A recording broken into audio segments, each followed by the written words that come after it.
Hey, I'm Nova. If you're listening to this, I want to tell you something I never imagined I'd share with anyone, because life, love, and pain all come in strange shapes. I once thought I had it all figured out. I was in love, I was strong, and I was sure of my path. But then, everything changed. It all started with Ruby. She was my world once. Fiery, magnetic, beautiful. We met in college and became inseparable, first as friends, then lovers. Ours was the kind of love people wrote poems about, full of late-night whispers and stolen kisses under library desks. But it didn't last. I wanted roots. Ruby wanted wings. I dreamed of a little cottage, a garden, quiet Sunday mornings. Ruby, she wanted noise, attention, freedom. She was too wild to be tamed, and I was too soft to keep waiting.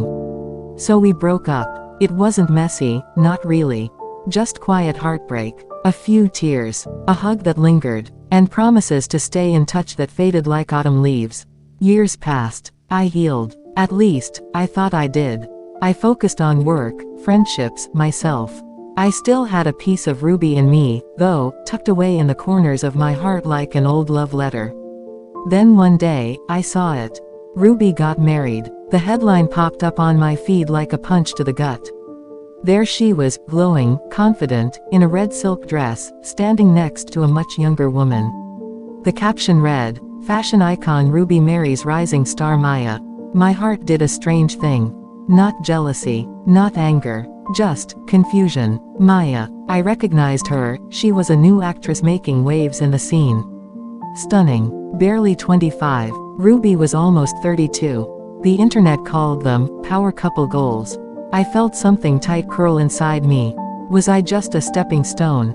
I told myself I was happy for Ruby. But I couldn't stop thinking about Maya. What did she have that I didn't? 2 weeks later, I saw Ruby. We bumped into each other at a gallery. She was exactly the same, elegant, loud, intoxicating. She smiled, wide and warm. "Nova," she said, like my name still mattered. I smiled back, but I kept it polite. She asked me to join her and Maya for dinner sometime. Said she missed my laugh. I almost declined, but something in me said yes. Maybe curiosity, maybe masochism, or maybe fate. The night I met Maya changed everything. She was not what I expected. Not flashy, not bratty, not cold. She was soft-spoken, shy even. She wore a loose white dress, her long dark hair in a braid. Her smile was small but sincere. When she looked at me, it was like she saw me, really saw me.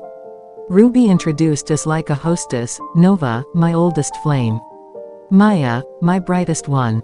Maya blushed. I froze. But we talked. About books. About dreams. About loneliness. Ruby got a call midway through dinner and disappeared to the balcony.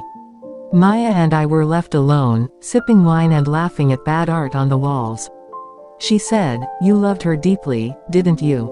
I nodded. She said, "I can feel it. It lingers." Her voice broke something open in me. It was the first time in years I felt seen. And when she touched my hand, just lightly, I felt sparks. I hated myself for it. She was Ruby's wife. But I couldn't help it. It started with texts. Maya found me on Instagram. She messaged me one night, still thinking about our conversation. I replied. We talked every day after that. About art. About love. About Ruby. She told me she often felt like a shadow in Ruby's world. "She's wonderful, but it's like I'm playing a role," she said. "Everyone thinks I'm lucky, but sometimes I feel like a pretty object." I told her the truth. Ruby never lets anyone too close.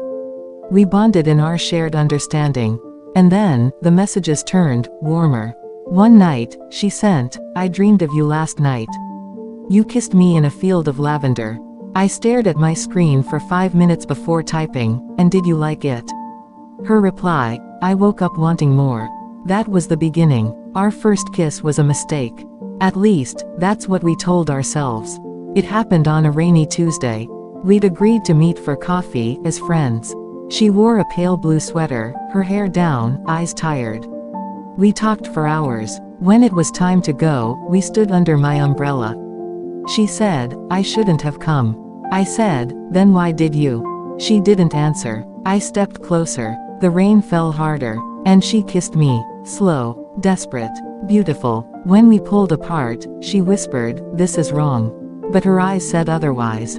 It became an affair. Not proud of it, but it happened. We were careful. Secret meetings, stolen nights, long drives to nowhere. Her hands memorized my skin. My voice lived in her dreams. We were a tangle of guilt and fire. But it wasn't just lust.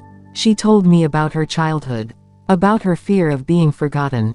About how Ruby adored her body but never asked about her soul. I told her about my loneliness.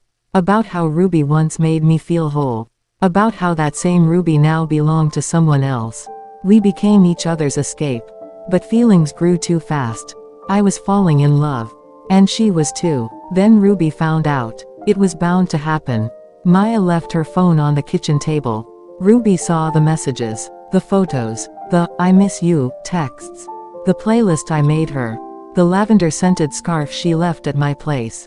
Ruby didn't scream. She didn't cry. She just called me. Was it revenge? She asked. No, I said. It was love. There was silence. Then she said, "You always wanted a quiet life. Maybe she does too." Maya left Ruby. It wasn't overnight. There were fights, tears, therapy. But she left. People talked. The press went wild. Ruby didn't comment. Maya moved into a small apartment by the river. I helped her unpack. She kissed me on the balcony as the sun set. And for the first time, it wasn't a secret. But love after betrayal isn't easy. We struggled. I felt guilty. She felt confused. Sometimes we argued over little things, how she liked silence, how I needed words. Once she said, "What if I'm just looking for something you can't give?" I broke down. "Then tell me now before I fall even deeper." She held me and whispered, "Too late. I'm already in too deep." 1 year later, we're still together. Stronger, softer, real. We go to therapy. We walk by the river every Sunday. She still braids her hair when she's nervous. I still read her poems at night. Sometimes we run into Ruby at events. She smiles now, distant but kind. Once, she said to Maya, "You look happier." And she is. And so am I. I never imagined I'd fall for the second wife. But love doesn't care about timelines. Or rules. Or names. It just arrives, unexpected, wild, and breathtaking. Love isn't about who came first. It's about who stays when it's hardest. It's about who listens, who grows, who chooses you, not because they have to, but because they want to. Sometimes the heart breaks to make space for someone new. And sometimes, the second wife is your second chance. This is Nova, and this is my story.